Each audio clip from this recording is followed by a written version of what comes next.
All right. Good morning, everybody. Hey, a little bit of a hiccup there on the app. Welcome back to Easy Car Buying. And you know what? Today, I just want to cut to the chase, a quick 15-20 minute live stream. If anybody's watching, feel free to reach out and ask a question, any kind of concerns you have related to the car buying experience. Know this, that in about 15 minutes, I have a video releasing to discuss whether, in fact, you should be buying a new vehicle.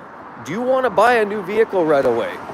I mean, the car market's been on fire for the last little while, and it's not totally clear if this is still the best time. We know prices are rising. We know dealers still aren't all that willing to negotiate, particularly on popular models. But the real question is, where's this market headed? And should you buy a car? Maybe not today, maybe not tomorrow, maybe not even next week. But the idea of buying a car is changing. The evolution of the car buying experience is changing pretty much monthly, daily. And so what I want to do is talk about that very experience, because what we're going to see, we think about what it was like driving cars 20 years ago. For those of you that have been around that long, 20 years ago, even 10 years ago, driving a car, it was fun. It was very analog. It was quite different. We enjoyed cars. It was more than just transportation. It was the A to B. But things have changed more. It's become more utilitarian. The popularity of EVs and hybrids are a clear indication that people are using them just for economy and, the best use of their resources to get around from whether it's from work or to play or what have you. The very idea about having a car is more than just a culture. Like it used to be a car culture, and we used to enjoy the way a car drove. Today, it's not totally like that. That said, should you be buying a car today? If you didn't buy a car in the last couple of years, actually, first of all, if you did buy a car in the last couple of years, a good chance you probably overpaid. There's been a lot of market adjustment fees on a lot of that, and a lot of people are just clearly overpaying. Depreciation's hit really hard after that last couple of years. Once prices and the inventory leveled and stabilized, it just meant a lot of people were stuck now in negative equity. Well, that's the last thing you want, is negative equity, because that means now you're gonna have to pump a little bit more money up top to pay that loan out or roll over that equity into your next car. Nobody wants that. That's a losing proposition. But ultimately, buying a car in what? Waiting 5 years, 10 years? What does the market actually look like at that time? I mean, what's the thoughts? I mean, if you feel, okay, you know what, maybe you're getting into retirement, maybe you're getting a little older, you're like, well, you know what, I'll save it for maybe in 5 years, I'll buy a new car. But the challenges are, as we transition into 2035 and these targets, there's a strong indication that these cars aren't going to get more analog, they're becoming much more digital.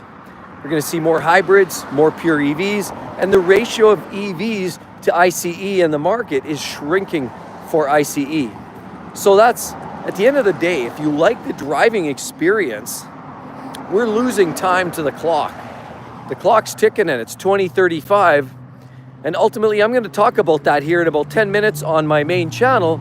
And if you want to check out the video, I'll definitely be discussing that in more detail. What do we have here? Jeff? Hey, Jeff, how's it going? We have a BX4X lease for $200 a month with the new bill going through the state.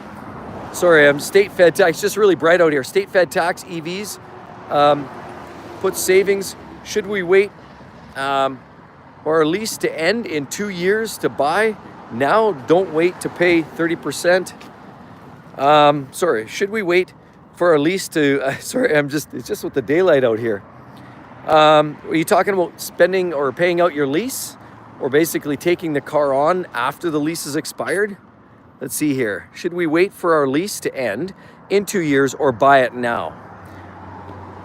Well, that's a great question. I mean, the Toyota and Lexus brands are pretty good for overall reliability, but they're also pretty good for depreciation. Their big question is the anticipated depreciation rate. Where does that take you? Because if you buy it out now, you've got to ask yourself, do you like the car? I mean, I'll turn that back on yourself there too, because when it comes to leases, you really have to, there's two things to consider. Has the car been reliable? And if it's been reliable, it's been trouble-free, then there's a good possibility it's going to treat you well for the next 5 to 10 years. And the other angle is, where does that depreciation value go? Where does that the ultimate value of this car go long term?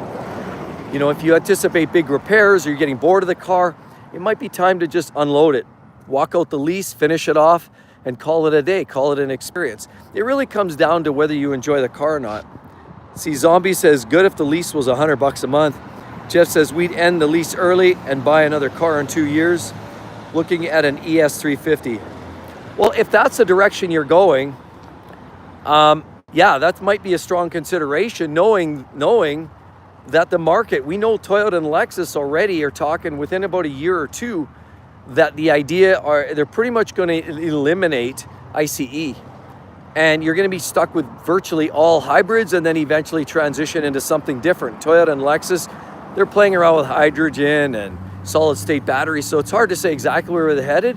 But one thing there's not headed with an ES350, without the hybrid, the regular ES350, that's a gas jobby and their best engine that they've ever made. So that might be an opportunity to get into it sooner than later because that car may not be available in a few years. Remember, anything good, the old school, the vehicles that have that reputation, and that's one of their best engines that Lexus and Toyota have been rocking, I would probably be inclined to get on that wagon. That'd be my own personal opinion. But again, look at the numbers and make sure you're not losing too hard. And again, you know, if you're cutting out a lease early, what sort of penalties do you have going on there? That'd be something to think about. You just don't want to be losing too much on the financial end. Now, if it's, you know, if it's a few $100 or if it's not a big difference, sure, go for it. I would always be cautioned, you know, make sure that you know what sort of penalties you're dealing with, or if you're having to cut out early, if that's going to cause you any financial hardships that way. Otherwise, if it's not a big deal and you can get out early, definitely, I would say the ES350 would be a great opportunity. So with that said, I'm going to cut to the chase. I have a video starting here shortly. And thanks for joining in. Anybody else who wants to jump in. But till then, we do have a video popping here at 12 o'clock here, Mountain Standard Time. And we really hope to see you over there. Thanks again, everybody. Bye-bye.